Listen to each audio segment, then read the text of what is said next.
उस समय तो भगवान राम ने पहनी त्रेता में, और कलयुग में संत शिरोमणि परम संत बाबा जय गुरुदेव जी महाराज ने हिंदुस्तान में 1 करोड़ लोगों को घोड़ा पहना दिया, टाट। बताओ, इस टाट पहनाने वाले महापुरुष का इतिहास अब आगे क्या बनेगा ये तो समय ही बताएगा। इस समय से पहले अब कुछ नहीं, इसलिए 1 करोड़ लोगों को टाट की लंगोटी लगवाई और उसी सरयू नदी के किनारे रिद्धि सिद्धियों से लैस किया। लंबा इतिहास है, भगवान राम की रामायण बहुत लंबी है, इसलिए बाबा जी का भी इतिहास बहुत लंबा है। बाबा जी का इतिहास बहुत लंबा। और भगवान राम को लेकर के जंगल में जब गए, टाट की लंगोटी लगवा दी और जटाओं को रखाया और रिद्धि सिद्धियों से लैस गुरु महाराज ने किया और धनुष और बाण दे दिया। और धनुष बाण देने के बाद कहा कि राम, इस धनुष को जमीन पर मत रखना, अगर तुमको लवशंका लगती है, कहीं पेशाब लगती है और कुछ होता है तो किसी झाड़ के पेड़ पर इसको टांग देना। अगर जमीन पर तुमने रखा तो जमीन इस पृथ्वी की आकर्षक शक्ति इतनी होती है कि रिद्धि सिद्धियों को समाप्त कर देगी, इसलिए जमीन पर रखने का काम गुरु ने नहीं दिया। ऐ सत्संगी प्रेमी भाई बहनों, ये रिद्धि सिद्धियों से लैस जॉकेट है। जो जॉकेट पहने हो, इस जॉकेट में रिद्धि सिद्धियां भरी हुई हैं। इसलिए गुरु महाराज ने कहा कि ये 24 घंटे अपने वतन, अपने तन पर रखना और इसी को अगर कहीं कोई जरूरत पड़ जाए तो टांग देना, लेकिन जमीन पर मत डाल देना है इसको। इसकी पूजा हो रही है और आगे बहुत बड़ी पूजा होगी। बाबा जी ने तो बहुत पहले कहा था कि बच्चा, अभी तो टाट वाले, आगे समय आ रहा है, तुम्हारी अभी तो मेरी पूजा हो रही है, तुम्हारी घर घर में अगर पूजा न करा दूं तो बाबा जी को बाबा जी मत कहना, छोटी मोटी बात थी। इसलिए इतना बड़ा समय, और वही राम, भगवान राम और जंगल में निकल पड़े और ले जाकर के भगवान राम को दुष्टों का विध्वंस करने के लिए और निर्जल वन में पहुंच गए, राक्षसों का विध्वंस करते हुए।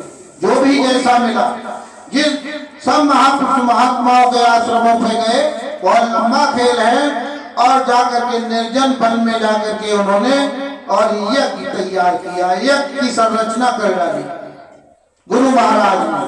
और जब यज्ञ किया और यज्ञ जब हो रहा तो लक्ष्मण से कहा, गुरु महाराज ने कहे, लक्ष्मण, राम, तुम दोनों, मैं रिद्धि सिद्धियां तुम्हें दे रहा हूं और धनुष और बाण को तैयार रखना।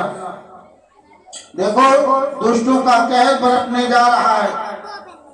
मारीच और सुबाहु दोनों आसमान में घूम रहे हैं और ये ऊपर से मांस मदिरा का प्रयोजन करेंगे और ऊपर डालेंगे।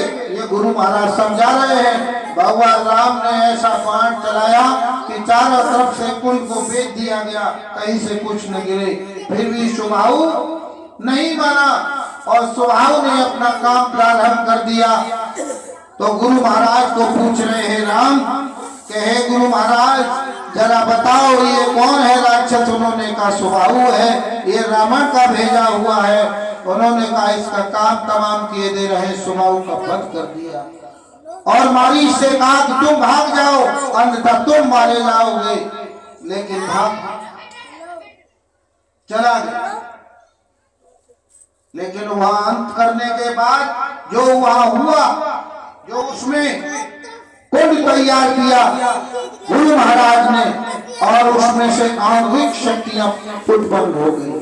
आणविक शक्ति अभी अणुबम है तुम्हारे हिंदुस्तान के अंदर, चीन पाकिस्तान पर देखिए अणुबम चलने वाले हैं। वो आणविक शक्ति उसमें से निकली, और आणविक शक्ति जब निकली तो आवाज दे करके उन्होंने कहा कि महाराज बताओ इसका प्रयोजन क्या है, मैं किस दिशा में जाऊं? उन्होंने कहा तुम्हारा अभी समय नहीं है, अभी तो मैं इसको सिरोधार कर रहा हूं और ऐसे निपुण सर्वशक्तिमान को हवाले कर रहा हूं। और उस आणविक शक्ति से कहा कि तुम जाओ और राम के तरकस में समा जाओ। वो आणविक शक्ति राम के तरकस में, देखिए कौन काम कर रहा है, काम गुरु कर रहे हैं, राम नहीं लेकिन गुरु काम कर रहे हैं। गुरु ने कहा कि आणविक शक्ति इसके अंदर प्रवेश हो जाए, और गुरु ने कहा और राम के तरकस में वो आणविक शक्ति प्रवेश हो गई। आज हिंदुस्तान के अंदर परमाणु हथियार, नाइट्रोजन बम, पेट्रोल बम और कितने बम बना करके तैयार कर दिए गए हैं, और ये मिशन अब आगे चलने वाला है। तो आणविक शक्ति लेकर के भगवान राम और पूरा सब बंद करने के बाद और फिर वापिस लौटे, और वापिस लौटने के बाद में देखा कि निर्जन वन है, और निर्जन वन में देखा कि पेड़ पौधे सब सूखे पड़े हैं। उन्होंने कहा गुरु महाराज ये क्या काम है, कि इसका भी बहुत बड़ा रहस्य है। गुरु महाराज ने राम को समझाया कि देखो ये निर्जन वन है, और अगर तुम इसमें एक रात को रुक जाओ तो ये वन हरा भरा हो सकता है। गुरु समझा रहे हैं, राम नहीं, लेकिन वही राम ने कहा प्रभु ये तो इसका रहस्य मैं तो जानता नहीं गुरु महाराज। गुरु महाराज ने कहा रहस्य तो मैं बता रहा हूँ, अरे तुम निमित्त बात तो खड़े हो जाओ, काम तो मैं कर रहा हूँ। इसलिए गुरु महाराज ने कहा बच्चा तुम निमित्त बात खड़े हो जाओ, अरे काम तो मैंने कर दिया है। यही महाभारत में कृष्ण भगवान ने अर्जुन से कहा था कि अर्जुन तू निमित्त बात खड़ा हो जा, तेरे सामने ये सब कौरव दल सेना पड़ी है। तो गुरु महाराज ने तब कहा था, और यही कृष्ण ने कहा, और यही विश्वामित्र अपने राम से कह रहे हैं कि राम तुम निमित्त मात्र रुक जाओ। राम को रोक दिया, निर्जन वन हरा हो गया। आगे उन्होंने कहा कारण कि ये श्रापित है। आगे बढ़ के देखा तो वही शिला पड़ी हुई है, वही शिला जो श्राप लगा हुआ था गौतम ऋषि, वो शिला पड़ी हुई। भगवान राम जाकर के खड़े हो गए कि प्रभु ये क्या है, कि ये तुम्हारा इंतजार कर रही है शिला, तुम्हारे इंतजार में ये शिला पड़ी है कि भगवान राम जब आएंगे तो इसका उद्धार करेंगे। लेकिन भगवान राम ने कहा हे गुरु महाराज मैं तो जानता नहीं इस शिला का रहस्य क्या है, ये शिला कौन है। तो उन्होंने कहा तुम इस रहस्य को नहीं जानते, रहस्य मैं समझा रहा हूँ कि ये शिला तुम्हारे वियोग में, और ये भी श्रापित हो गई, अपने पति के श्राप से श्रापित होकर के एक शिला बन गई है। ये क्या भगवान राम ने कहा प्रभु तो मैं क्या करूं। उन्होंने कहा जरा इधर दाई तरफ खड़े हो जाओ, इसका रहस्य मैं तुम्हें समझा रहा हूं, जरा यहाँ खड़े हो जाओ। और गुरु महाराज ने अपनी आंख बंद करने के बाद और आदेश भगवान राम को दे दिया, और कहा काम तो मैं कर रहा हूँ लेकिन तुम्हें तो निमित्त बात बना रहा हूँ, जरा अपने दाहिने पैर के अंगूठे से इस शिला को स्पर्श कर दीजिए।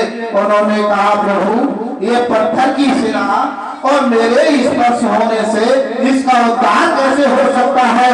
तो गुरु महाराज कहने लगे विश्वामित्र कि तुम इस रहस्य को नहीं जानते, इस रहस्य को तो मैं जानता हूँ, उद्धार करने वाला तो वो महापुरुष तुम्हारे सामने खड़ा है, अरे तुम इसको स्पर्श नहीं कर सकते। भगवान राम ने कहा कि गुरु के आदेश का पालन करना मेरा काम है, और शिले का शिला को स्पर्श किया और वो शिला पुनः अपने रूप में खड़ी हो गई और हाथ जोड़ करके कहने लगी प्रभु तुम्हारे इंतजार में मैं पड़ी थी। उन्होंने कहा मैं नहीं जानता माते तुम कौन हो, मेरे तो गुरु महाराज ने जो आदेश दिया उस आदेश का पालन मैं कर रहा हूँ, और गुरु के आदेश का पालन मैंने किया, इसलिए अब मैं अपने परम धाम को जा रही हूँ। गुरु कहे करो तुम सोई, इसलिए गुरु के आदेश का पालन करते हुए वही शिला और अपना रूप धारण करने के बाद अपने धाम को चली गई। उन्होंने कहा तुम नहीं जानते, अब चलिए यहाँ से, क्योंकि पत्र मुझे प्राप्त हो चुका है राजा जनक का, वह सीता का स्वयंवर होने जा रहा है, इसलिए इनके पुत्र सदानंद जी महाराज तुमको वही मिलेंगे। इनकी बहुत बड़ी लंबी कथा, सतानंद जी महाराज वही मिलेंगे और सतानंद को ही इसका रहस्य बताया जाएगा। और विश्वामित्र राम और लक्ष्मण को लेकर के और जनकपुरी में पहुंच गए। जनकपुरी में पहुंच गए गुरु महाराज। और जनकपुरी में पहुंचने के बाद में वो स्वयंवर हुआ। धनुष, शिव धनुष उठाने की लालसा, बड़े बड़े योद्धा इकट्ठे हुए और बड़े बड़े योद्धाओं ने धनुष को उठाया, लेकिन वो धनुष किसी से नहीं उठा। और वहीं तब तक वो सतानंद जी महाराज पहुंच गए। सतानंद जी महाराज का परिचय भगवान राम से कराया और विश्वामित्र कहने लगे, राम इनको पहचानते हो? कि हे गुरु महाराज, मैं तो नहीं पहचानता। ये कौन है? कि ये वही अहिल्या के पुत्र, गौतम ऋषि के पुत्र सतानंद जी महाराज हैं और राजा जनक के यहाँ काम कर रहे हैं। आप देख लीजिए, राजा जनक में यही थे, कोई छोटी मोटी शक्ति नहीं।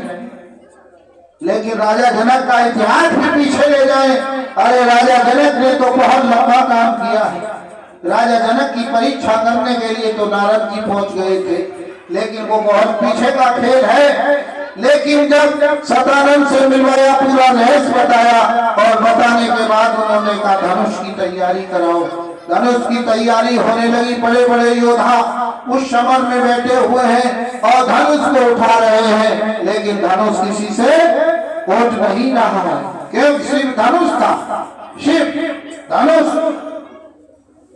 और धनुष जब किसी से नहीं उठा तो गोस्वामी जी महाराज ने तो रामायण में फिर लिखा कि सहस्र भूप दस एक ही बाला और लगे उठावन करहिन तारा।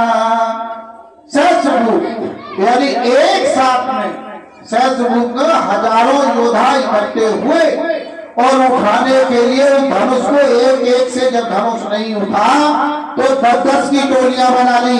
10-10 की टोली बना करके कि धनुष को 10-10 आदमी उठाएंगे।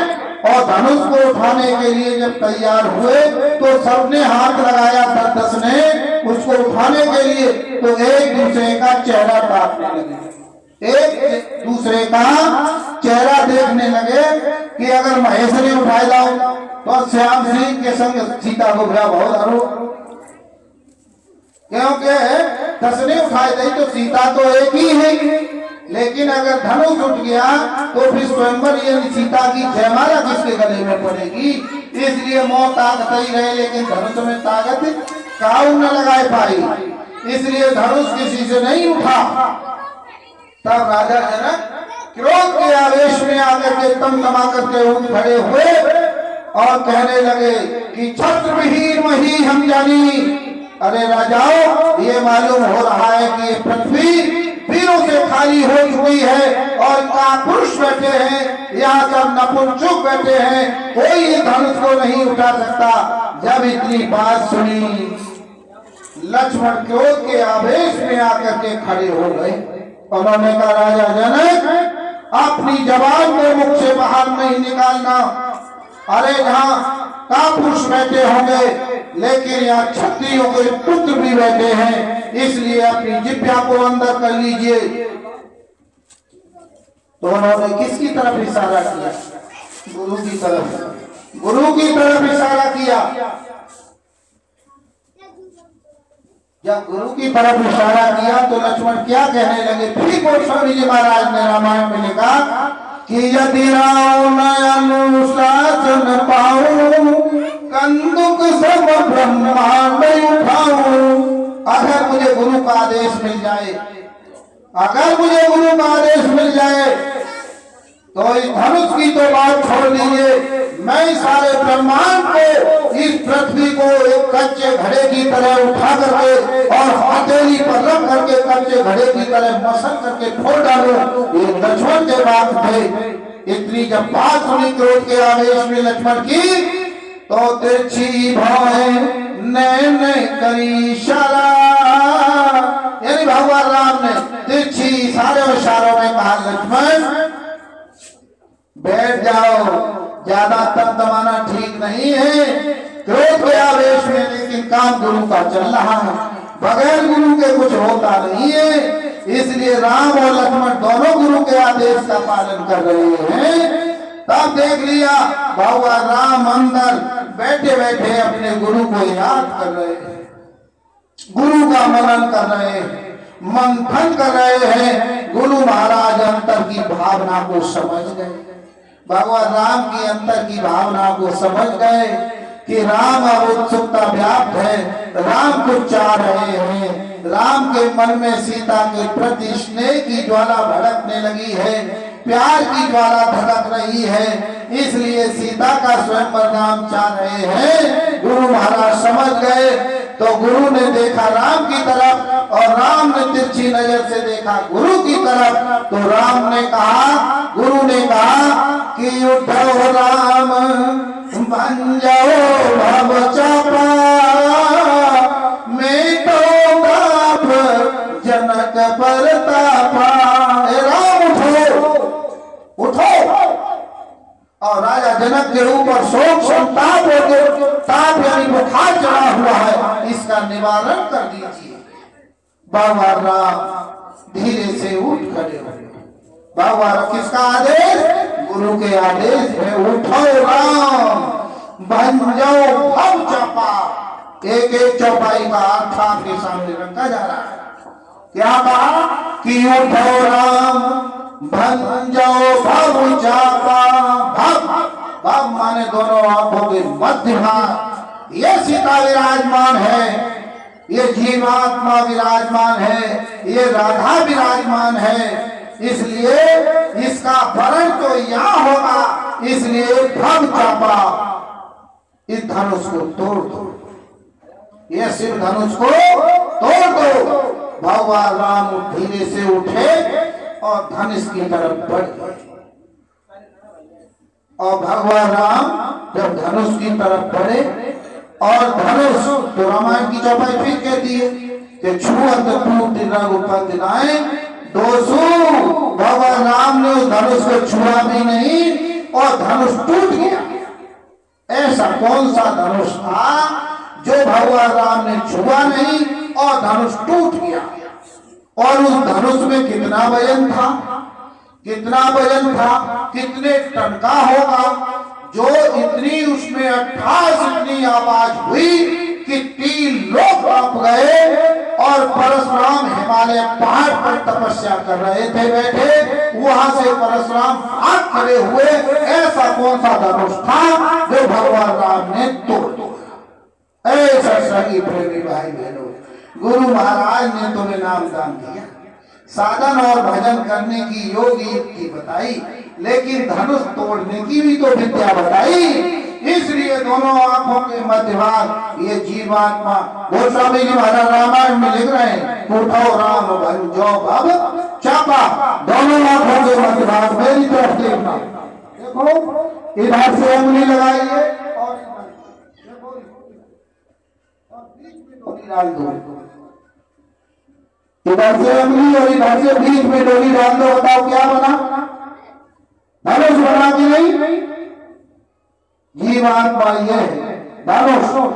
और धनुष छठा चक्र तीसरे तिल पर, और इस छठे चक्र तीसरे तिल से ऊपर शिव लोक है और शिव लोक में शिव धनुष रखा है।